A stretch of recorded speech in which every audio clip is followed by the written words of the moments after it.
পায়রা বন্দর থেকে 180 কিলোমিটার দূরে ঘূর্ণিঝড় রুমাল। বাংলাদেশ উপকূলের আরো কাছে চলে এসেছে বঙ্গোপসাগরের সৃষ্ট ঘূর্ণিঝড় রুমাল। সর্বশেষ অবস্থান অনুযায়ী ঘূর্ণিঝড়টি পায়রা সমুদ্র বন্দর থেকে 180 কিলোমিটার দক্ষিণে অবস্থান করছে। মোহাম্মদপুরে ককটেল বিস্ফোরণে ঝলসে গেছে শিশু। রাজধানীর মোহাম্মদপুর এলাকায় গত শুক্রবার রাতে ককটেল বিস্ফোরণে রাসেল মিয়া নামে 12 বছরের এক শিশু আহত হয়েছে। শিশুটির শরীরের 35% পুড়ে গেছে। জনশূন্য ঠাকুরগাঁয়ের সেই ইটভাটা ঘিরে রেখেছে পুলিশ। ঠাকুরগাঁয়ের রানীশংকৈল উপজেলার কতিহার এলাকায় আরবিবি ইটভাটায় স্বর্ণের খোঁজে একটি মাটি খোঁড়াখুড়ির ঘটনা ঘটেছে। সেখানে 144 ধারা জারি করেছে প্রশাসন।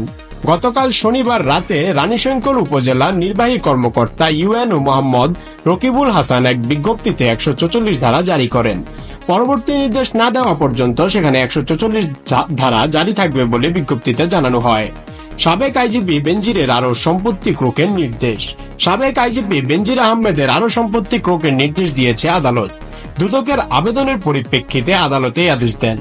কেন্দ্রীয় সার্ভার ব্যবহারের নির্দেশ মানছে না ঢাকা দক্ষিণ সিটি কর্পোরেশন। জন্ম ও মৃত্যু নিবন্ধন কার্যক্রম রেজিস্ট্রার জেনারেল কার্যালয়ের আওতাধীন কেন্দ্রীয় সার্ভারের মাধ্যমে পরিচালনা করতে ঢাকা দক্ষিণ সিটি কর্পোরেশনকে নির্দেশ দিলেও সংস্থাটি তা বাস্তবায়ন করছে না। কেন্দ্রীয় সার্ভারে পুনরায় ফিরে যাওয়া না যাওয়ার বিষয়টি স্পষ্ট না। এটি স্পষ্ট না করেই সংস্থাটির কর্মকর্তারা বলছেন মানুষের ভোগান্তি কমাতে কাজ চলছে।